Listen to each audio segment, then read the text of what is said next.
What in the world, Bo? For everybody out there that don't know me, my name is Big Low Country. I'm just old country boy, former football coach that love to sit around and talk about sports. Yes, you yourself could have been anywhere in the world tonight, but you're here with us, and we definitely and greatly appreciate it. First of all, if you're watching the show after we went live already, make sure you put a what in the world Bo in the comment. Also, make sure that you share the channel with your friends and family. We would definitely and greatly appreciate it. Bo, look at here, what in the world?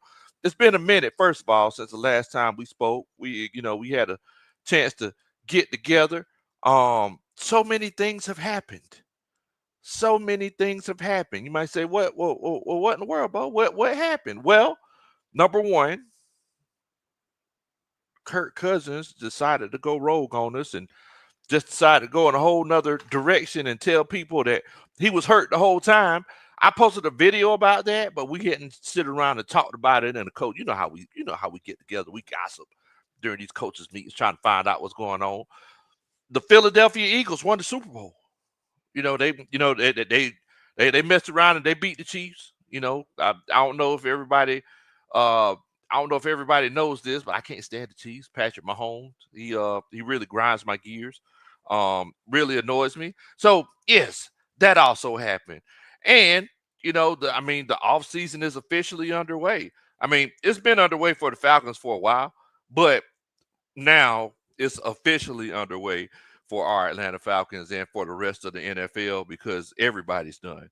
So y'all know how we do this in true, coaching staff fashion. We got to get together, chop it up. I know it's been a minute since we had a chance to chop it up. I think it's been like a couple of weeks.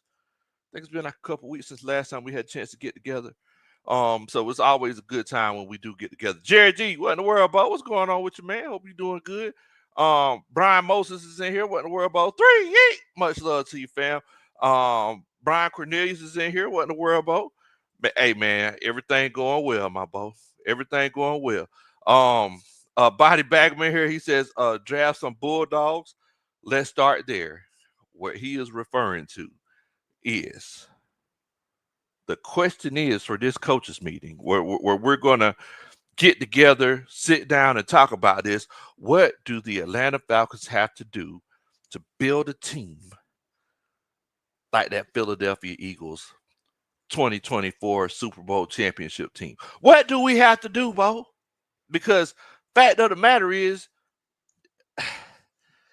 we haven't done a great job in the past building this team and building previous teams. And we're going to kind of go into it and talk about it. But, I was sitting and I was working today and, we was actually talking to Coach Joy on the phone, and Coach Ronald was saying, um, hey, Coach Joy, they talk about going to Germany next year. You talk about going? She said, well, they're gonna have to sell me. They're gonna have to sell me. They're gonna have to show me something to get me to jump on a plane and fly 10, 12 plus hours, probably more than that, to be honest with you. Yeah, if London's 10 hours, I'm sure it's probably like 13, 14, 15, 16 hours to jump on a plane and fly all the way out to Germany. And I was like, well, you know what? Daggone, coach. You do have a point. I know a lot of people, they'll be worried about the money. I mean, I ain't worried about the money. My big brother always told me whoever dies and owes the most wins. So, I just keep going into debt, flying all over the place. And, you know, that'll be somebody else bill to pay. I'm just playing. But while we were having that conversation and we were talking, I was legitimately sitting here thinking, well, daggone, what conversations do the Atlanta Falcons have to have? Ohio against the world says, how about them Cowboys? And Schottenheimer, daggone. But the question is, what do we need to do to build a team like the Philadelphia Eagles? And I'm gonna be completely honest with you guys. We have a few issues. I'm sorry, we have a few issues in the Atlanta Falcons front office. Like, let's keep it a buck, y'all. Let's keep it a buck. Padres in here. I was talking to him earlier today, and he vented to me as well. I'm pretty sure a lot of people in here we have vented to us. One big thing that we seen when we talked about, or whenever we look at that Philadelphia Eagles, and especially that defense, who just dominated Patrick Mahomes. Dominated him. There's a lot of dogs out there. Literal and figurative dogs out there, bro. I mean, you got the backfield with, our two white chocolate guys back there running around the field. Your boy Cooper DeJean, he got him a pick six, Blankenship, go dogs. He's out there balling out, doing his thing, flying all over the field. You got Jordan Davis, who's just a unit. You got Jalen Carter, who's a really good player in his own right. A lot of people upset that the Atlanta Falcons passed up on him. I mean, you got so much talent out there that came from the SEC and came from the Bulldogs. It was so it's crazy because the Georgia culture has inculcated the Philadelphia Eagles so much. Jalen Hurts even came out and said, hey, it was getting those guys from Georgia that really helped turn things around for this whole team. Their culture is crazy. Jalen Hurts was a former Alabama Crimson Tide quarterback. That defense was so good they had to pull Jalen Hurts out and put Tua in for them to win the game against us. So for him to come out and say that those Georgia players, being so legit, I mean, that's something that we got to consider, guys. We got to consider it. A Padre says hashtag blank has a type. I mean, look, that's something that we got to consider. Deshaun's in here. What in the world, Bo? Yeet. Get some. What's going on with you, man? Daryl's in here. Much love to you, Daryl. Prime Shiesty. He says, get Michael Williams, Bo. I mean, that's something everybody's saying. Jeff Holton says, what in the world, Bo? We need a defensive line like that. Is you like that? I mean, that's the question. That's the question. Now, I know we had a chance to sit and talk about the whole Kirk Cousins soap opera. Kirk Cousins coming out saying, hey, I'm requesting. No, well, he basically said, hey, I'm requesting the trade. But it came out and said, hey, I was hurt the whole time. After week 9, I had an injury to my shoulder and to my elbow on my throwing arm. Look, I understand you coming out saying all that now. I feel like that issue coincides with the previous issues that we had, or the previous issues that we had. You might say, hey, Big Low, where are you coming from? Well, I'm going to be completely honest with you.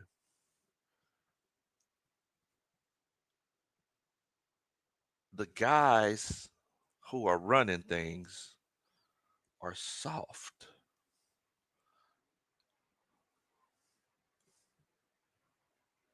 You might ask, what do you mean by that, Low? Why does Kirk Cousins feel like he has the gall to get signed by the Atlanta Falcons and dry snitch on us, saying that he spoke to, the training guys and everything before he even came here? Why would you do that? There's no fear. Why would you, after you ended up getting benched, why would you come out and say, hey, I was hurt week 9 and moving forward, I was hurt. That's why I wasn't performing as good. Why would you come out and say that? You didn't fear any repercussions. Cut and dry, simple and plain.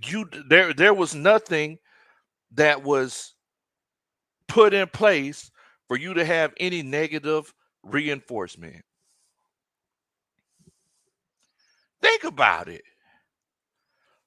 Everybody's asking, what should you do with Kirk Cousins now? I'm hearing all the rumors. Hey, the Jets might be interested in Kirk Cousins. Cleveland Browns might be interested in Kirk Cousins. The Pontchartrain Crawdads might be interested in Kirk Cousins. Look here. Fact of the matter is that I would try to get a trade for Kirk Cousins, because some people are coming out and saying, hey, the best thing to do by now is just release him and count your losses. Kirk Cousins is going to either retire are you finna be a backup quarterback for the Atlanta Falcons if we ain't finding no trade for you? I'm gonna say this one more time for the people in the back. If I'm the guy in charge, Kirk Cousins is either gonna be a backup quarterback for the Atlanta Falcons,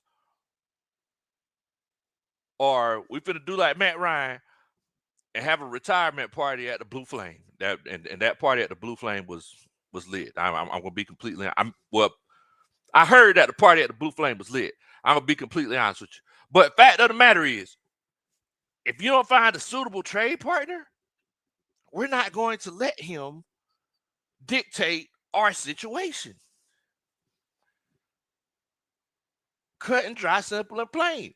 Because the thing is that Kirk Cousins came in, he played the nice guy persona.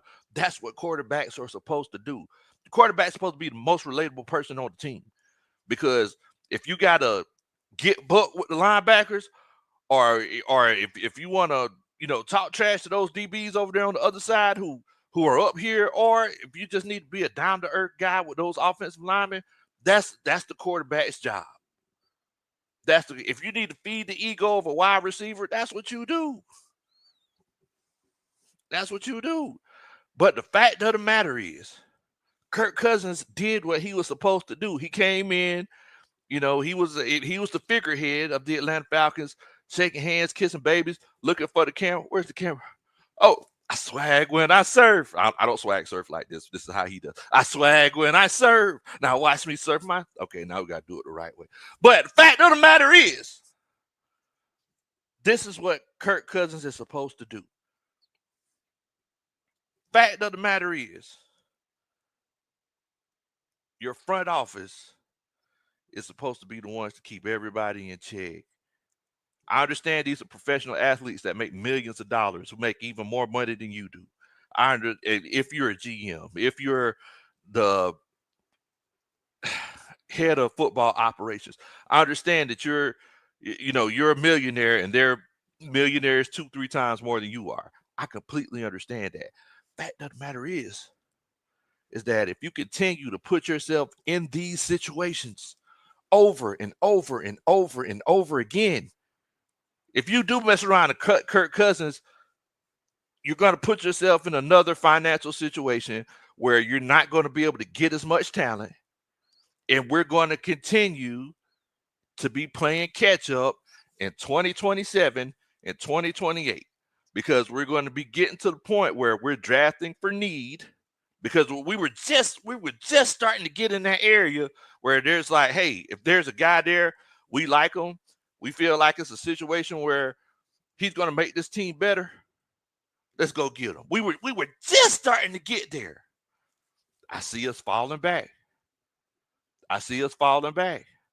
Padre with the first Superman chat of the night. He says, hey, coach, the Falcons need to get athletic football players instead of athletes that play football. Hello. Woo. I'll hang up and listen. Da, da, da. That's a Superman chat. I can't argue with you in that regard, Bo. I cannot argue with you in that regard. We're in a situation where we have to get guys who can play football, and we can't. We're so worried about getting these guys who fit this social standard. Well, if you had a coach that could control those guys who don't fit that social standard, if you have a front office that don't take no crap for those guys who don't fit that social standard, you're going to be in a situation where you can win a lot of football games, i.e. the Pittsburgh Steelers. Antonio Brown was crazy. Antonio Brown out here returning punts, drop kicking people, out here twerking in the end zone, doing all kind of crazy stuff. Recording Coach Tomlin in the locker room. Guess what Antonio Brown also did? He also led the league in receiving yards and catches and yards per catch for many years.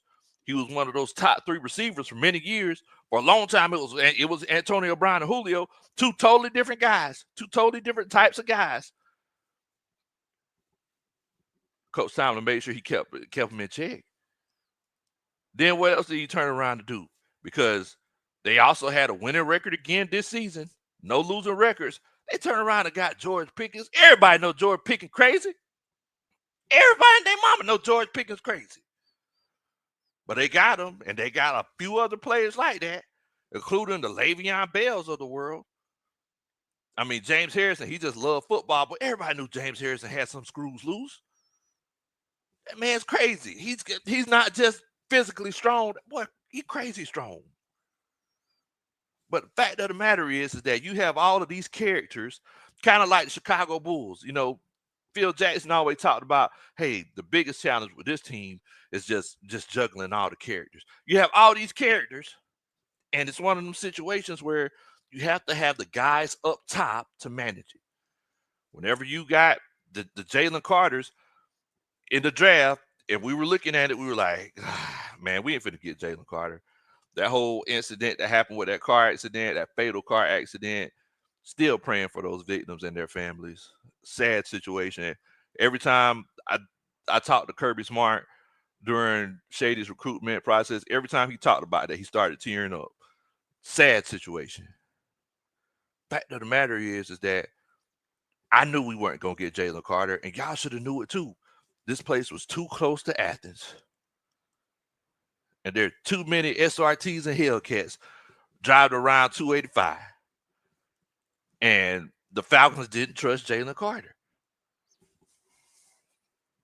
But the fact of the matter is, they didn't trust themselves. Right or wrong? Right or wrong? Now that I'm looking at it, I'm seeing that it might have been one of those situations where bringing in the Arthur Smiths of the world, the guy who, quote unquote, doesn't take any crap, that might have been why they did that. They were like, hey, let's try to go a little bit more dictator and, you know, bring in a guy that isn't going to take any crap. Well, I mean, in his process of not taking any crap, he ran off a lot of guys. He ran off a lot of players. There are a lot of people who were like, I think I might be good. I mean, there were a lot of players that did, in fact, love him. Like this, I mean, let's keep it a book. There are a lot of guys that ended up going to Pittsburgh because of Arthur Smith. But that's something that we got to keep in mind. Tony Wright says, Julio Jones, Derrick Henry, and Big Low were spotted in the Santa Barbara, California, as they closed on a $336 million deal to start building properties for the. Wait a minute, Tony, wait, I'm confused now. I wish I was around that kind of money. I might have been in the room whenever they bought it, but I wouldn't. There wasn't none of my money.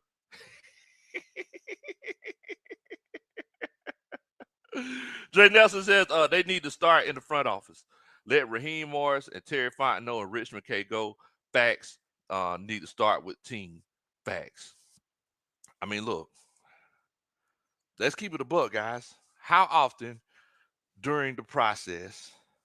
Look, let's just say in this past year, how often have we heard collaboration, or how are we going to collaborate on it? How often have we heard that? You have so many of these. We have all these guys in the front office who everybody wants to say, hey, we're collaborating and we made this decision together and everything like that. And I understand to a large extent, you have to make these decisions together. But somebody got to step up. Look at here. I'm going to be completely honest with you.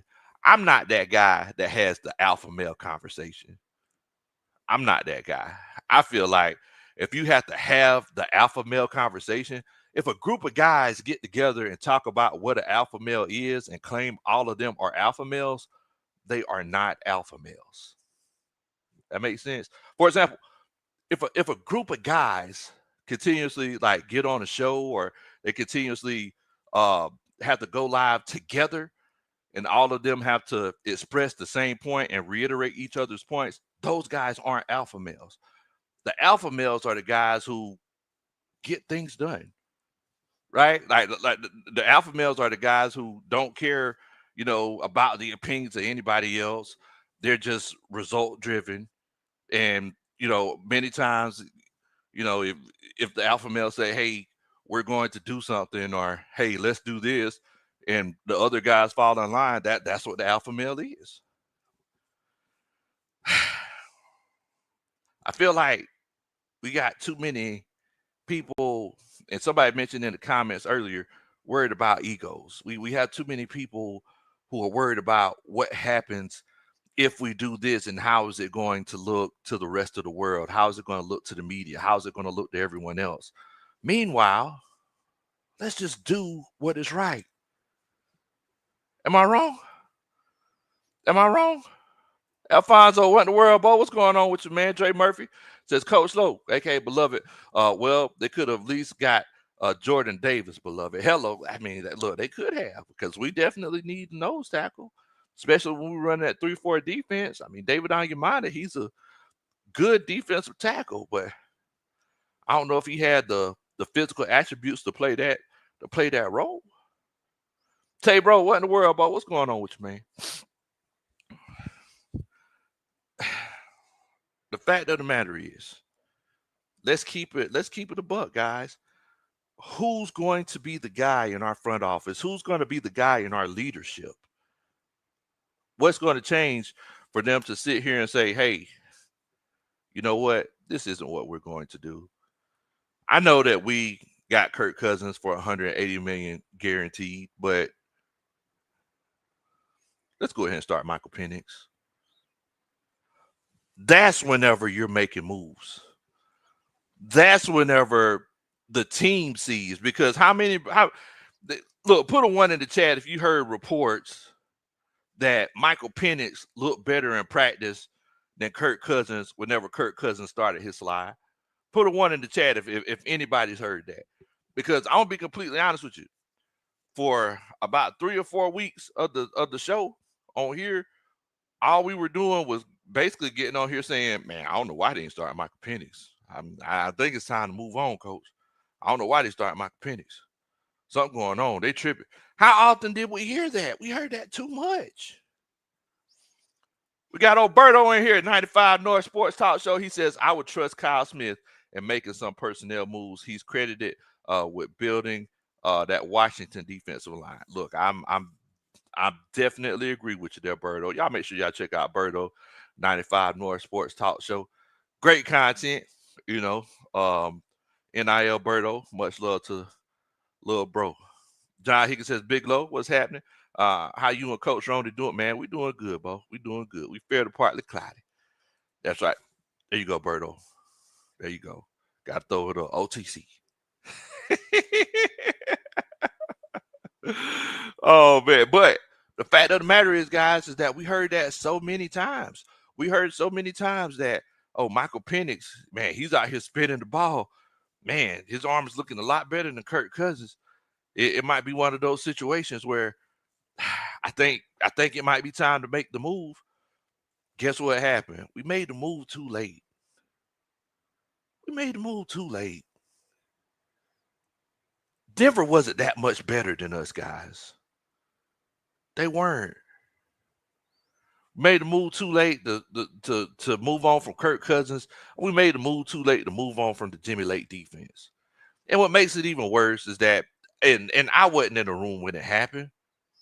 Jeff Holt says it's all about the money. I mean, let's keep it a buck. Yeah, it is. So you got to follow the money.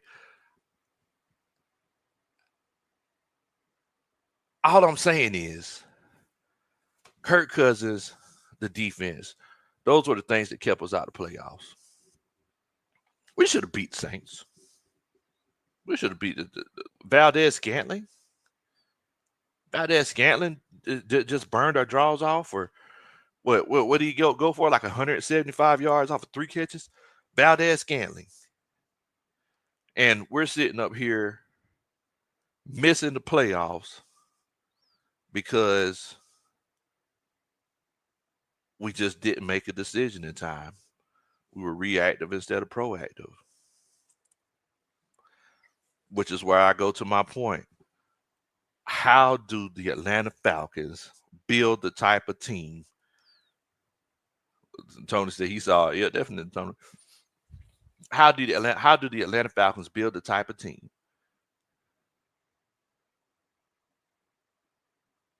that'll go to the Super Bowl? How do what do we do differently than what we've done in the past, where we could sit here and say, hey, this is what we needed to do. We look back at it and we say, hey, when we made those moves, we did the right thing. The 2008 draft, it's a draft that goes down in history because everybody talks about how well we drafted, and we had those guys on the team for a long time. All right, guys, check this out. Zach Klein, shouts out to you, Zach. Zach Klein, he made this tweet. I think it was yesterday, and I was talking about it in our content creator chat. But if you look at that 2018 draft that the Atlanta Falcons had, and then you turn around and look at the Philly draft, what is the biggest thing that you see? What is the biggest thing that you see whenever you look at both of these teams' draft classes in 2018? Y'all feel free to put it in the comments. JBM93 says it's going to be a couple of years. I mean, and you're right. You're right. You're right. Jeff, he says, let's get some competent people to choose our draft picks for. No lies told. Dre Murphy says, Coach Lowe, aka Beloved, did on top of that sweeping the New Orleans Saints, but last freaking game of the season gave up 44 points to the freaking Kitty Cats.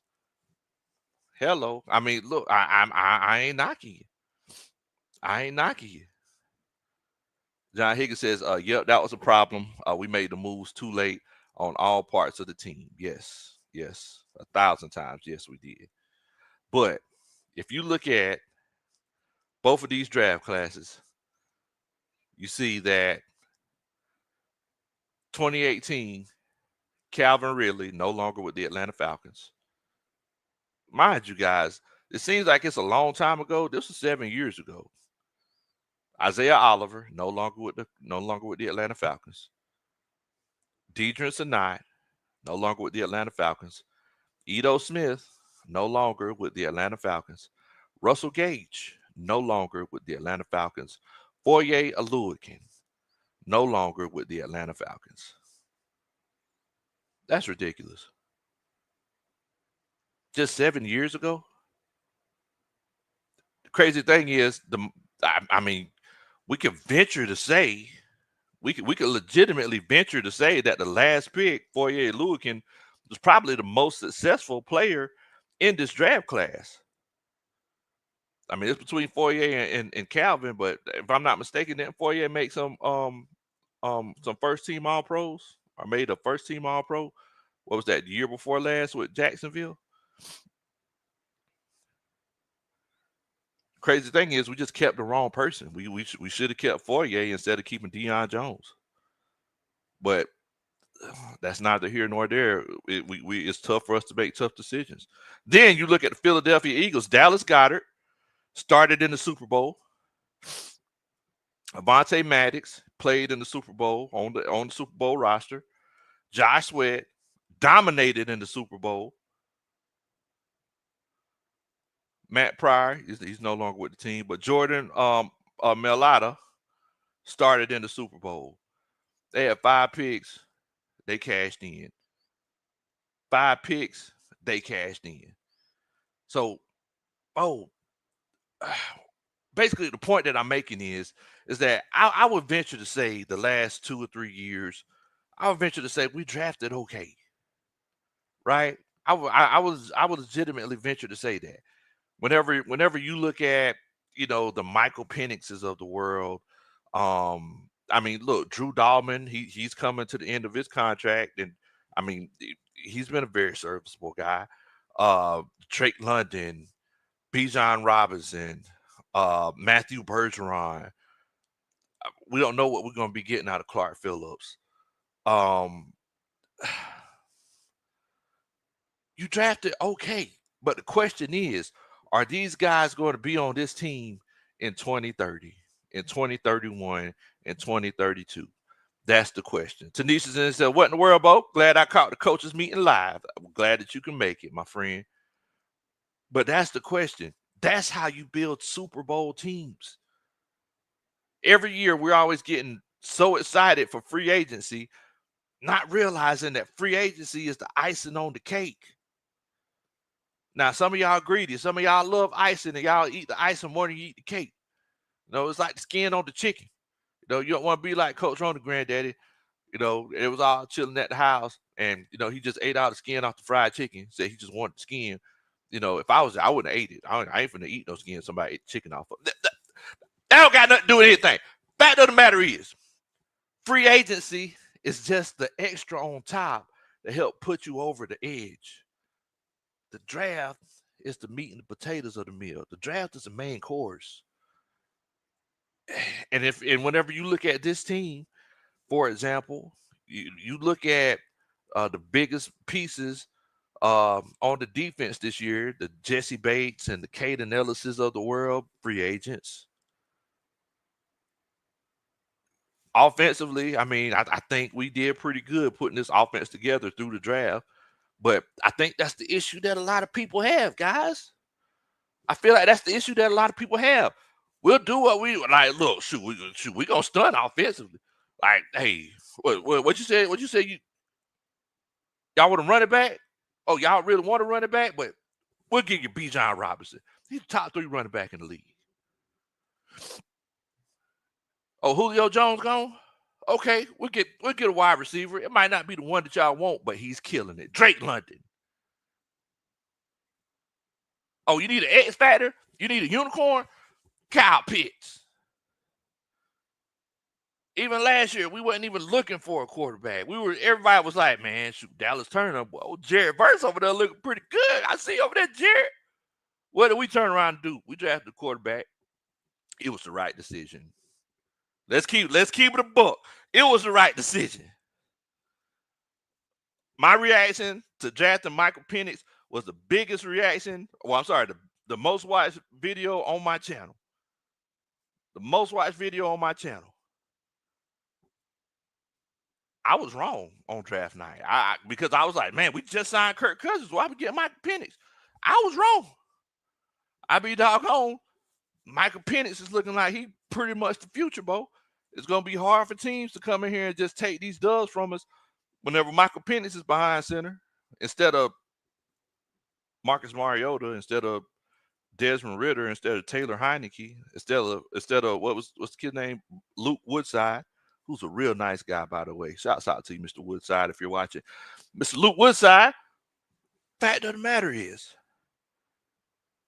you got to draft guys, and your draft has to be the meat and potatoes. It has to be.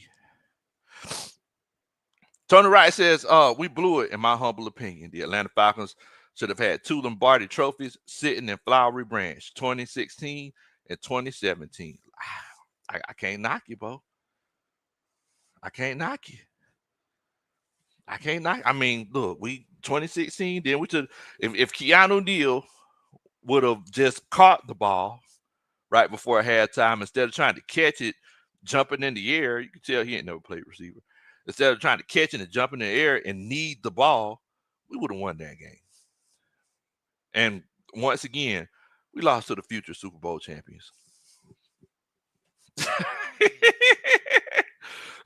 How many times did that happen? Losing to the future Super Bowl. Once again, we lost to the future Super Bowl champions. That's just how it works out for us. But I completely agree with you. In 2016, man, we all know what happened in 2016. Mac Town in here. What in the world, Bo? What's going on with your fam? Hope you're doing good. Dre Murphy says, Coach Lowe, aka Beloved, we need us a Josh Sweat. Beloved, hello. We could have had us a Josh Sweat and Jared Verse, but we needed a quarterback for the future and took Michael Penix Jr. And you're definitely right, Jared. But it's Jared Verse down there. Jared Verse out there in Cali killing it. Let's keep it a buck.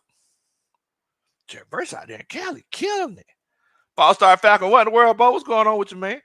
But we all know, in my humble opinion, y'all let me know if I'm wrong. We all know that the quarterback position is the most important position in sports. I ain't gonna say North American sports. It's the most important position in sports if we keeping it a book. Look, I want to ask y'all what y'all think. Do y'all feel like it's one of those situations where the issue is the front office? If you feel like the issue is the front office, Well, I put it to you like, if you feel like the issue is not the front office, put a 1 in the chat. If you feel like the issue is the front office, put a 3 or a 3 in the chat. I just want to know what y'all think. I just want to know what y'all thinking. Shouts out to Chris in here says, look at here, we better rise in 2025. You are hello. You already know what time it is. Padre says, Big Low exploited my pain on draft night. But he ain't wrong. Look here, man. Look, it was everybody's pain, Padre. You know you ain't the only one that was hurt. I mean, I'm pretty sure everybody heard my blood curdling scream. I I was like, wait, hold on, what are we doing? This is like, no, we can't be going out like this now. But I mean that's what we did. That's what we did. Tony Wright, he says, Low, we need more draft picks. First, second, fourth, and 2 7th-round. And look, and the crazy thing, Tony Wright, is that in the last show, if you go back and watch the last show that I did, I kept saying, and somebody actually caught it and commented after I got off the live. I kept saying that we ain't got no first round pick. Reason why I keep saying that is that I'm almost positive. I'm almost positive. One out of two things gonna happen. Check this out. If you go and watch Atlanta Falcons on the Rise, they talk about how they're excited about the future. And they talk about how they're excited about Michael Penix, Bijan Robinson, and Drake London. And they interview Darnell Mooney. Michael Penix comes out and says in this interview, man, I'm excited to be throwing to Bijan Robinson, Drake London, Darnell Mooney. Oh, Kyle kind of getting the Julio treatment. I'm just gonna keep with the buck, Bo. I mean, and y'all know maybe this is a little bit of Big Low conspiracy coming out. I don't know, but Kyle's kind of getting the Julio treatment. I feel like something might happen, Tony. Right? I feel like we might legit trade Kyle Pitts for a pick. I feel like that could happen because Terry Fontenot said in his exit interview, "Hey, we understand we only got 5 picks, but there are ways of getting and accruing more picks." The man came out and said it. Or we trade down and trade out of the first round altogether. I can see that happening as well. Or it's a situation where you trade out of the first round, trade back up into it, and you end up keeping an extra pick. I can see those two scenarios happening. But Kyle Pitts, look, if y'all go watch that On the Rise video that the Falcons released, I believe a couple of days ago, it's not Kyle. I seen Kyle Pitts on the highlights. I ain't hearing nobody even mention Buddy. JBM says, Coach, very few teams drafting draft straight studs. Look, I mean, I hear what you're saying. I mean, look, if you're looking at this team, if you're looking at this 2018 draft, and you're looking at all of these guys and seeing 3 starters in the Super Bowl and 1 guy on the roster from 7 years ago, I mean, look, I'm not knocking that, Bo. Like that's pretty doggone good. You can't beat that. You can't beat that. And once again, they don't have to be dominant players who just killing the game. They don't have to be the Myles Garretts. You don't have to have a Myles Garrett or a Lamar Jackson, a Josh Allen, a Patrick Mahomes, and doggone Justin Jefferson, Jamar Chase, then a Derrick Henry and Saquon Barkley. Like all 4 of those guys don't got to be those top-notch guys, but just guys who are still contributing to the team 4, 5, 6, 7, 8 years from now. If you could get that, that's all I'm asking. Because once again, it feels like 2018 was such a long time ago. It feels like it was such a long. I remember we drafted Calvin Ridley. And everybody was like, "Oh man, Julio Jones gonna have a running mate. Then Julio Jones gonna retire in 4 years, and then moving forward, Calvin really just gonna slide in and be that number one guy. I mean, it ended the worst possible way it could have ended. It ended. I remember Isaiah Oliver. It was like, man, he's a long rangy corner, perfect for that cover three defense. He's good at keeping everything in front of him. Great tackler. I remember watching him play and said, man, shoot, this kid needs to be playing free safety. And then they ended up moving him to free safety. But he's gone. I remember Deidre and Sinai. Everybody's like, man, this guy feels a lot like Grady Jarrett. Man, he feels a lot like Grady Jarrett, coach. I think he might be that dude. I remember Edo Smith. People's like, man, he's like a smaller Tevin Coleman. I remember Russell Gage. They was like, he's a special team savant.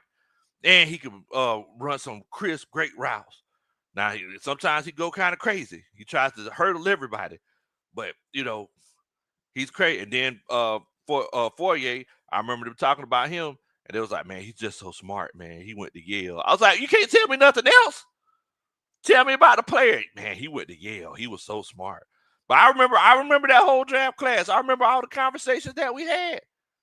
Meanwhile, you look at the other guys and shoot, I mean, Philly, look, crazy thing is, and we asked, what do the Falcons have to do to build a team like the Philadelphia Eagles? Crazy thing is, they're built to win for years to come. That's the crazy thing. Because if you look at Jalen Hurts, and yes, I know Jalen Hurts got paid, but crazy thing is that if you look at Jalen Hurts only threw for 2,900 yards this year. He only threw for 2,900 yards. You got a guy like Saquon Barkley back there that's just dominating. 28 years old. He's good for another 3-4 good years. 3-4 years like he had this year. He's good for that. Then you turn around and you have you don't never know what you're gonna get with AJ Brown. But you still got Devontae Smiths of the world and the Goddards of the world. Like, and then that defense, I mean, shoot, half the defense is Georgia Bulldogs that just won 2 national championships. Like, the Philadelphia Eagles are going to be a problem for years to come. That's why I'm sitting here saying, what do we need to do? Because if we continue to handle things the way that we have been handling things, it's not going to work. Mind you, Philadelphia Eagles, there were whispers that they were talking about moving on from Jalen Hurts last year. I don't know if y'all remember that. There were whispers that people were like, hey, man, I might consider moving on from Jalen Hurts. Whole time, he comes back, he wins the Super Bowl. You got these guys. Look, A.J. Brown threw a legit temper tantrum during the Super Bowl. Legit temper tantrum. Sirianni was like, ain't nobody worried about that. Like, you doing what you're supposed to do, right? The ball ain't going to find you every time. Ain't nobody worried about that. Just go out there and do what you need to do. If not, I can get somebody else to do it. A.J. Brown caught his touchdown. He came back to the sideline. It was all love. Matter of fact, they gave him a book to read. The thing is, I just want to know, how will our leadership, how will Raheem Morris act in that situation? That's all I want to know. That's all I want to know. For example, Arthur Smith last year getting blowed out by the Saints. Saints, they put another touchdown on our head. Arthur Smith, he throws a temper tantrum, acting like he want to fight the man. No good away. He wasn't finna touch that man. Can't stand people yell and do all this cussing and fussing, acting like they finna do something, but don't do it. If you're gonna do it, then if you want to take it there, then we could go. But in the meantime, like, don't nobody need all this foot shoveling and dancing. How do you handle the situations?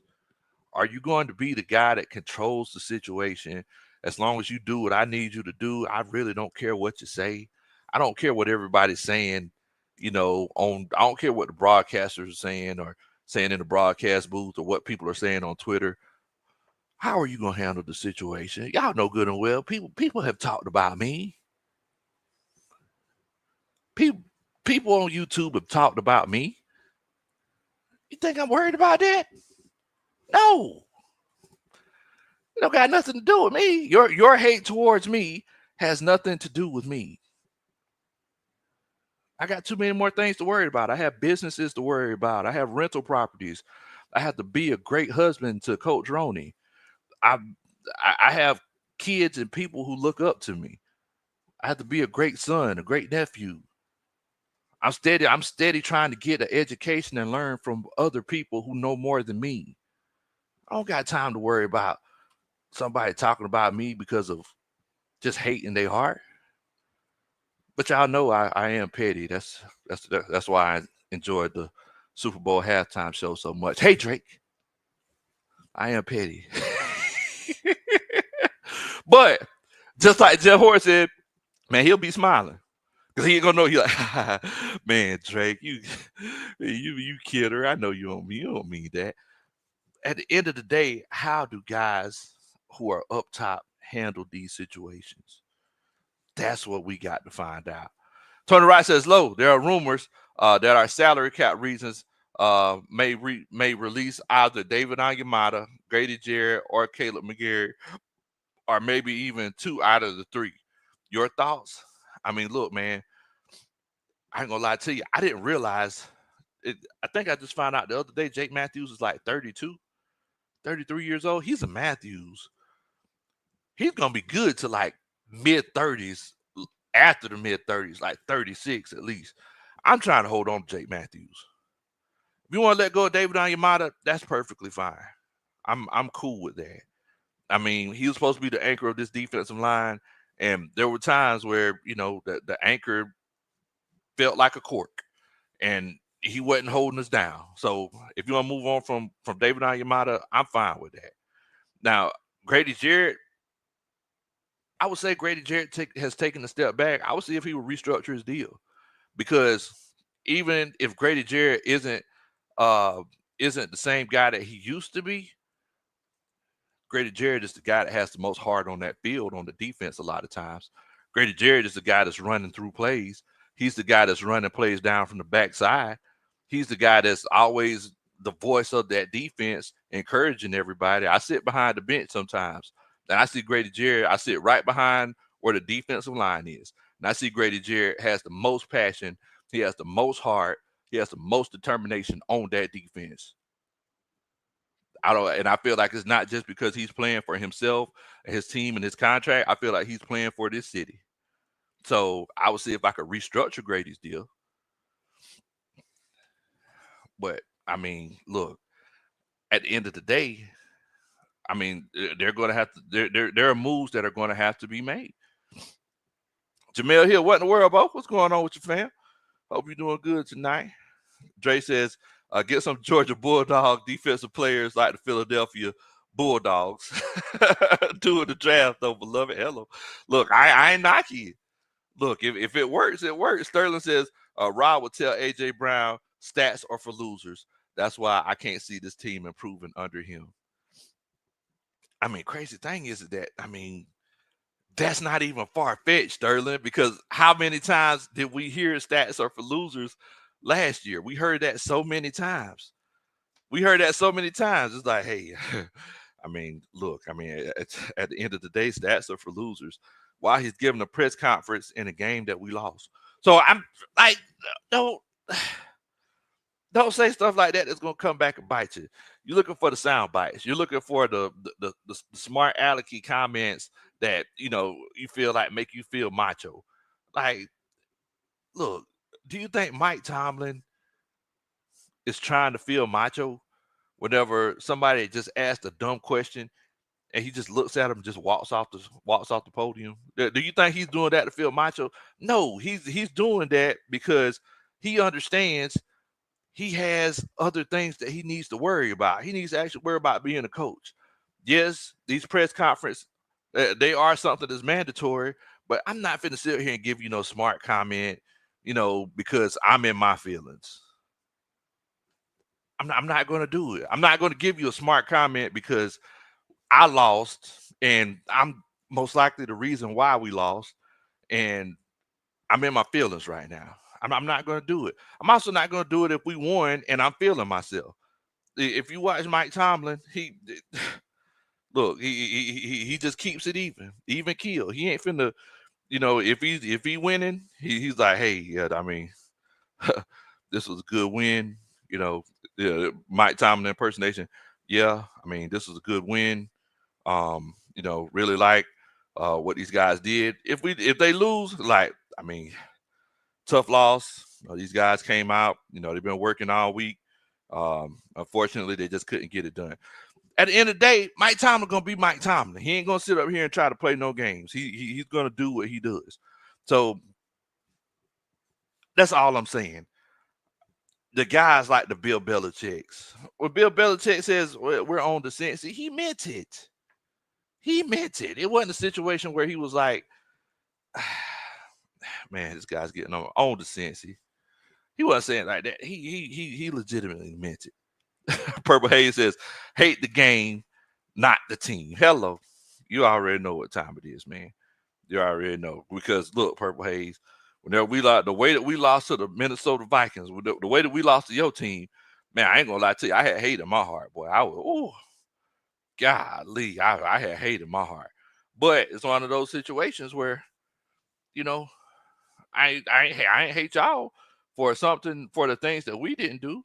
We just played terrible defense. Oh yeah, man. Yeah, shoot, bro. Grady has the most heart on that team. The most heart on that team.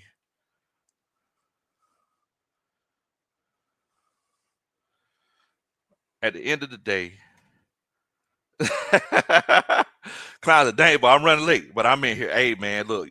Yeah, ain't no way you could run late for this because this was a pop-up show.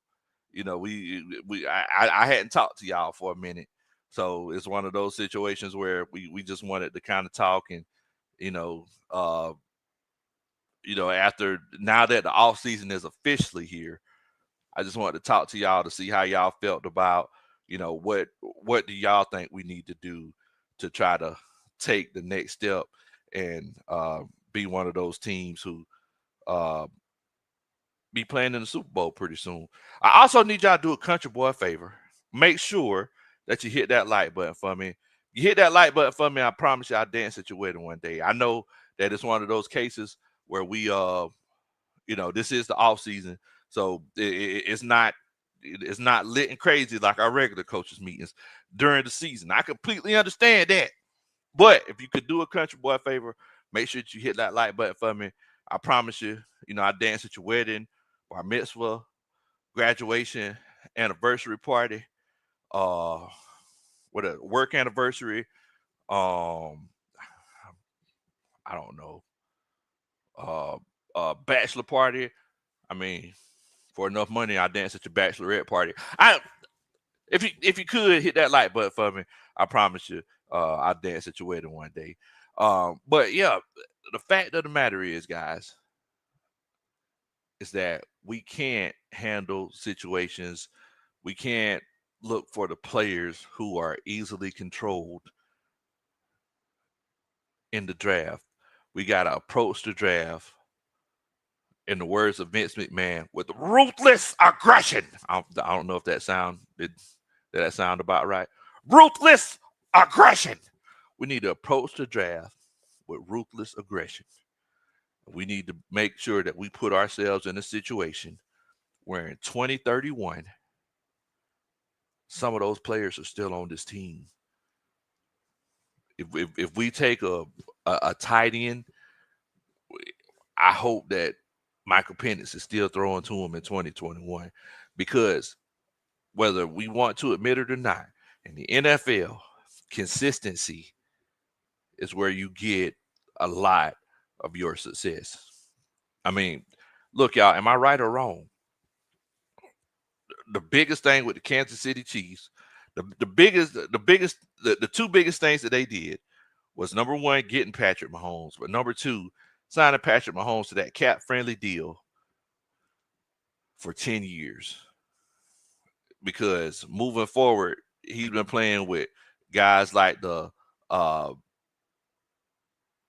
Travis Kelce's, I mean, look, they brought Kareem Hunt back, even though he's a shell of himself. They're making sure that they keep that consistency there. And everybody that Patrick Mahomes has been working with, they want to make sure that they keep working with him. I'm going to tell y'all something. That Xavier Worthy kid is going to be something dangerous, Bo. He is going to be something dangerous. With Patrick Mahomes throwing on the ball, he's going to be killing folks on these deep shots. That's going to be a guy that Patrick Mahomes is going to be throwing to for the next 7-8 years. I'm telling you. I'm telling you, Bo. I'm telling you. But that's what the Kansas City Chiefs are trying to do. They're trying to build consistency. That's something that we haven't had, especially on the defensive side of the ball. Think about it. 4 defensive coordinators in the last 4 years. What in the world, Bo? 4 defensive coordinators in the last 4 years. There's no consistency there. The only consistency we've had the last few years was Jesse Bates. If we keep it a buck, there were times where AJ was kind of he was kind of slippery. He was kind of finding his footing. There were times where Caden Ellis was like, the only legit consistency we've had over the last few years was Jesse Bates. We need consistency, guys. We need guys that play together. If you look back at all those really good teams in the past, what do the old guys do? What do the old heads do whenever they sit down and you hear them talk about the '85 Bears? What do they do? They be like, yeah, man, I remember the '85 Bears, Refrigerator Perry and man Singletary and Jim McMahon, and man, that was a squad. The reason why they're naming all those guys because all those guys stayed together for a long time. That's what the Philadelphia Eagles are doing right now. All of those guys are going to be together for a long time. Jordan Davis, Jalen Carter, Cooper DeJean, Blankenship, Josh Sweat. Hopefully we could get Josh Sweat. I know they talk about him. They might be moving him. I don't know if they will after this, but all of those guys and that defense, they're going to be together for a long time. That's what we need to do as an Atlanta Falcons organization. I think we're on the right page with the Drake Londons, with the Bijan Robinsons, with the Michael Penixes. You know what that kind of reminds me of? That kind of reminds me of the San Diego Chargers with Phillip Rivers, LaDainian Tomlinson, Antonio Gates, and who's the wide receiver? Who was the wide receiver? Remember Keenan Allen. Was Keenan Allen there at the end? I think he came at the end, right? But the fact of the matter is, we got to make sure that we put something together, guys. We got to make sure that we put something together. It doesn't matter what sport it is. It could be football, basketball. You talk about the bad boy Pistons. They even had a nickname. But oh man, boy, I remember the Pistons, John Sally, Lambert, Joe Dumars, Isaiah Thomas, Dennis Rodman, all of them guys. Shoot, man, that's what we need to build. Man, boy, I remember them '90s Bulls with. Now, which '90s Bulls are you talking about? Are you talking about with Cartwright and Horace Grant and all of those guys? Michael Jordan and Scottie Pippen? Or are you talking about the second set with Bushler and Luke Longley, Dennis Rodman, Michael Jordan, Scottie Pippen? Like all of those guys were together for an amount of time, and you got a chance to build something special. And that's all I'm saying. At the end of the day, I just want to build something special. That's all I want. Y'all let me know if I'm right or wrong. If it's a situation where I want to put a team together that can stay together for a long time, where it's a situation where they could build something special together and have some form of consistency with a coach in a front office who ain't taking no crap. If you feel like I'm right about that, put a 1 in the chat. If you feel like I'm wrong, put a 2 in the chat. I just want to know. I want to know. Matthew Young in here. What in the world, Bo? What's going on with you, fam? Hope you're doing good tonight, Bo. I'm looking here, man. I'm just in here venting. I ain't came over here to talk to y'all in a while. I just in here venting, boy.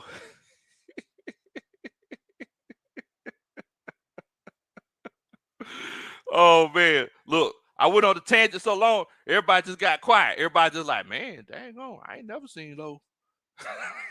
Ain't nobody even comment. That's why I said, hey, y'all put away. Am I wrong?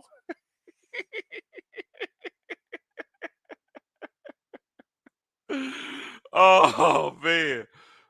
Jay Murphy, April Thomas, Tanisha, Jamel Hill, they all agree with me. Look, I just want to be in a situation where we can say, hey, I want to go ahead, build a team, and have some consistency, and have a, a front office and a head coach that could kind of watch over everything.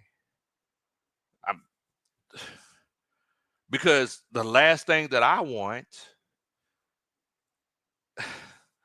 think just think about this, guys. Just think about the amount of epic fails that we've had over the last few years. Think about it. Think about it. You had Matt Ryan probably longer than you should have had him, and for a contract um that was probably more than it should have been for. That's a huge deal, right? That's huge because the front office was scared to, I mean, quote unquote, put their foot down and say, nah, man, we're not going to do that kind of deal. You can either take less or we might have to move on from you. I mean, that's one thing that happened. Then we try to go off and get Deshaun Watson. Epic fail. Epic fail. And the crazy thing is that all this happened within the span of like 5 years. Epic fail. We try to go out and get Deshaun Watson. That made Matt Ryan want to go off and leave because he felt disrespected. Then what happened? The whole Julio Jones situation. Julio Jones, he got broke off, and then he turned around and said, nah, man, I'm out of there.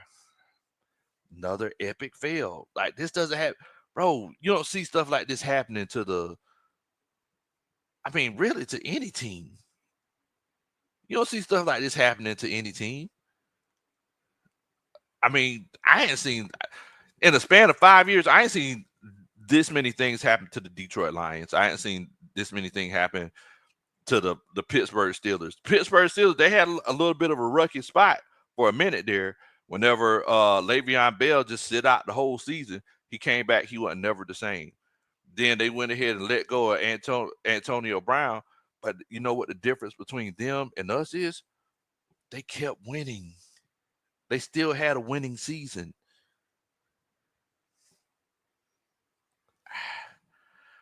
Y'all, not only the whole Julio Jones situation happened, then the Calvin Ridley situation turned around and happened right after that. I mean, let's be honest. That was a bit of an epic fail. Your number one wide receiver didn't feel support in the organization, so he just decided to just take a hiatus. Bro, y'all don't understand. Even in a college football game, they have guys, they have people set aside for every person, every player on the team. Not only players, but faculty as well. To address mental health. They observe them, make sure that, they're in a safe headspace, make sure that they're taking care of themselves, making sure that they're not doing nothing detrimental to themselves and the team. This is just in college football. Just imagine in the NFL where it's a whole nother type of situation. There's a whole lot more money flowing around. Think about it. I mean, look, they're paying these players millions of dollars, but a, a lot of these NFL players are getting millions of dollars. So if you look at it, Calvin Ridley didn't feel supported mentally in the Atlanta Falcons organization. Y'all, that was an epic fail. That was an epic fail. Then you turn around and I mean, that whole Marcus Mariota, Desmond Ritter situation, I put that on Arthur Smith. I don't even say that was an epic fail. That was a guy that just was in over his head. But this Kirk Cousins situation, guys, this is an epic fail. This is an epic fail. Think about it. Not only did he come in here with negativity by getting us Doc a draft pick, he also turned around, went ahead and not he didn't play a whole year.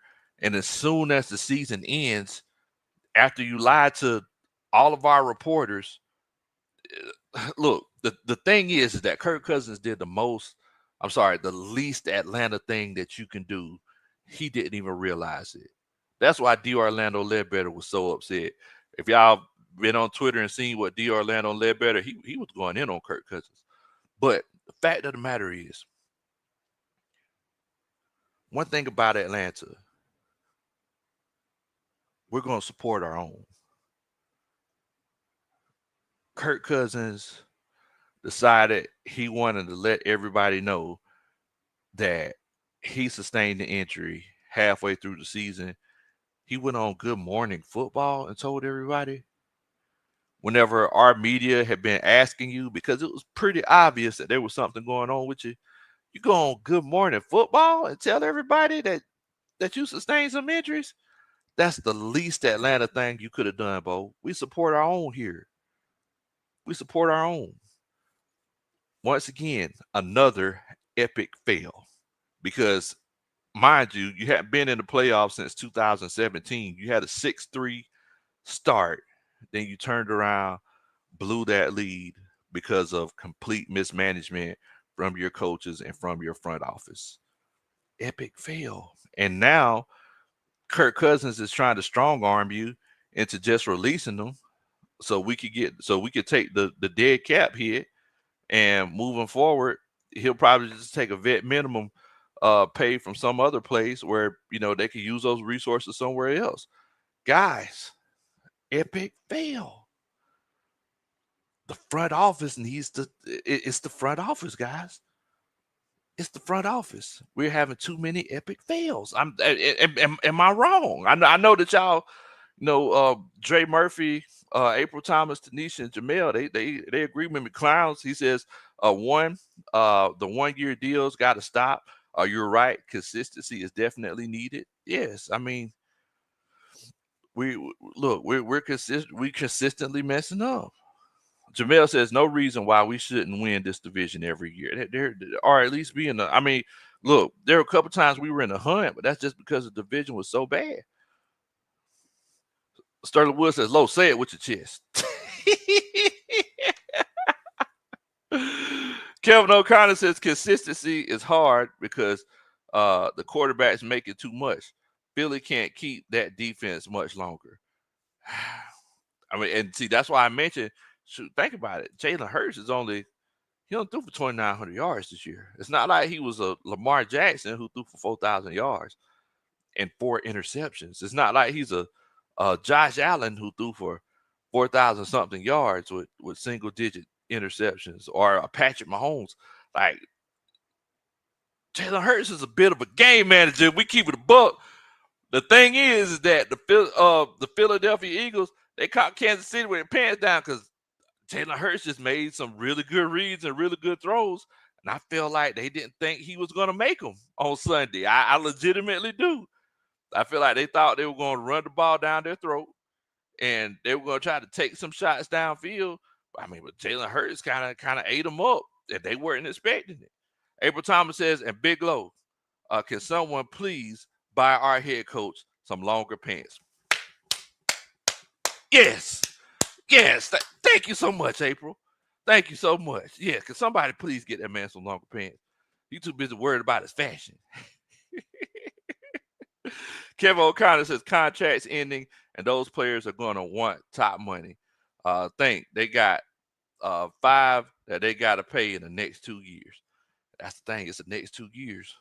That's the thing. That's why you don't see no three-peats, but you see those good teams that people talk about that stick together, and they'll be together for a good 4 years. And then after a while, everybody starts moving on. Dre says, I'm so freaking glad that going after Deshaun Watson failed. But man, you ain't never lied about that. It's just God is good all the time, and all the time God is good. Hello, you ain't never lied about that one, Bo. Dre Nelson says Rich McKay is a cancer. Excuse me. Is a cancer to the Atlanta Falcons organization. Why is he still on the staff? Crazy, but Arthur Blank is the reason. He is a businessman.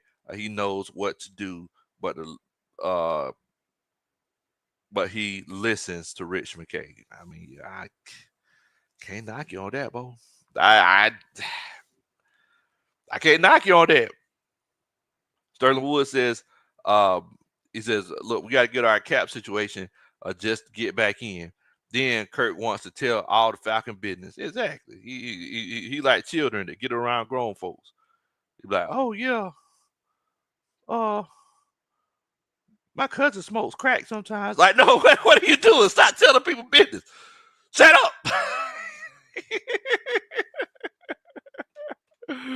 Oh man, appreciate that, Tay, bro.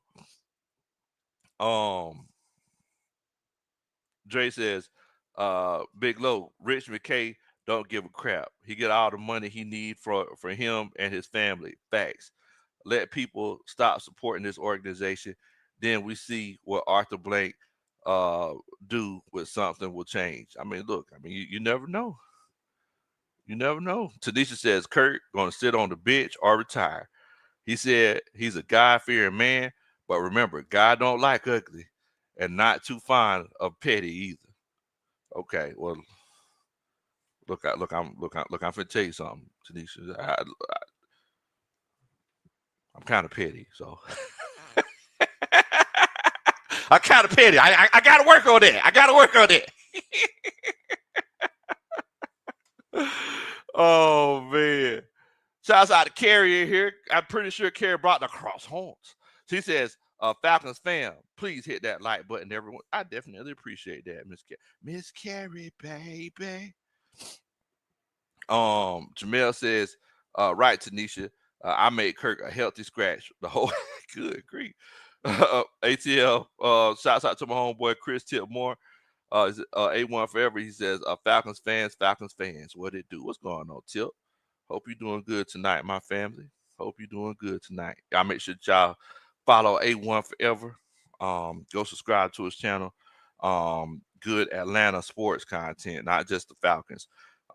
Good Atlanta sports content. He's over there doing some great things. As a matter of fact, what? Hawks in overtime, right? Okay.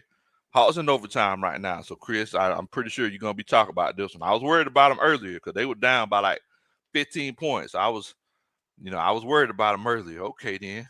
Let's go, Hawks. And they in New York. So, Trey going to try to do what he do.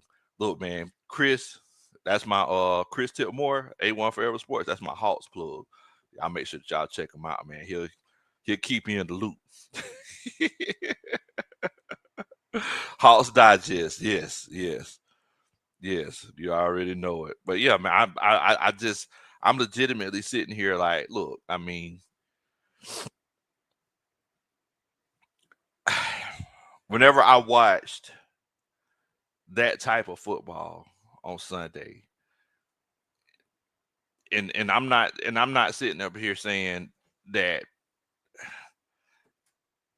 because I feel like the Chiefs played a high level of football as well. I just feel like it was just the Eagles' night. The Eagles just they just wanted it. They prepared, and I know C.J. Gardner-Johnson. He said that they played on better turf the first time they played the Chiefs in the Super Bowl. They would have won then too because apparently the defensive line couldn't get no traction. But whenever I look at that level of football played by the Eagles and by the Chiefs, whenever I look at the way the organization is ran, I'm legitimately saying, why can't we do that? Like what's keeping us from applying pressure? Why can't we do that? Like what's the issue? What's the issue? Why can't we draft well? Why can't we not have epic fails like we had with Matt Ryan, like we had with Deshaun Watson, like we had with Julio Jones, like we had with Calvin Ridley, like we're having with Kirk Cousins. Why can't we just let a player get to the end of their contract and we look ahead and we look at the pros and the cons, and if it just doesn't make sense to keep them, why can't we just move on? Why do we have to overpay guys? Why do we let guys take advantage of us? Why why did Kirk Cousins feel like it was okay to to out us? Because when I look at the Eagles, I just don't see that. Like I said, I seen AJ Brown throw a temper tantrum during the Super Bowl, but Nick Sirianni, he was just like, okay, I hear you. I understand you're upset, but you still gonna do your job. If not, you can sit down. And what did AJ Brown do the next drive? He went out there and scored a touchdown. Why can't we have guys who just aren't too worried about how things look, their ego, and looking good to the public? I don't care about that. I just want to win some football games. That's all I want. Hopefully that's something that we get. Clowns, he says, loyal to a fault, Coach. So hello. Hello. You ain't never lied about that, Bo. Look here. I do need y'all to do a country boy a favor. I think somebody put in here a clown says up to 45 likes. He says rise up for Coach Lowe if you can. Do a country boy a favor. Make sure that you hit that like button. If you hit that like button for me, I promise you I'll dance at your wedding one day. I definitely appreciate it. So look here, man. Like I said, I just want to come on here and chop it up with y'all a little bit. Do need y'all to make sure that y'all hit that like button. Make sure that you hit that subscribe button. You ain't never lied to me. They have been doing that for years. But I do need y'all to make sure y'all hit that subscribe button. I need y'all to have a good rest of the week. Please have a good rest of the week. Wednesday after lunch is all downhill from there. So look here, man. Let's go ahead and knock this Thursday and Friday out so we could, go partying on Saturday and Sunday. This is gonna be the first weekend without football. So I'm pretty sure Coach Roney got a honey-do list for me. Oh man, but look, I need y'all to stay safe. Please don't do anything that I would do. Y'all already know what time it is, Bo. We're gonna get together. We're gonna chop it up, have some more coaches meetings. What in the world, Bo?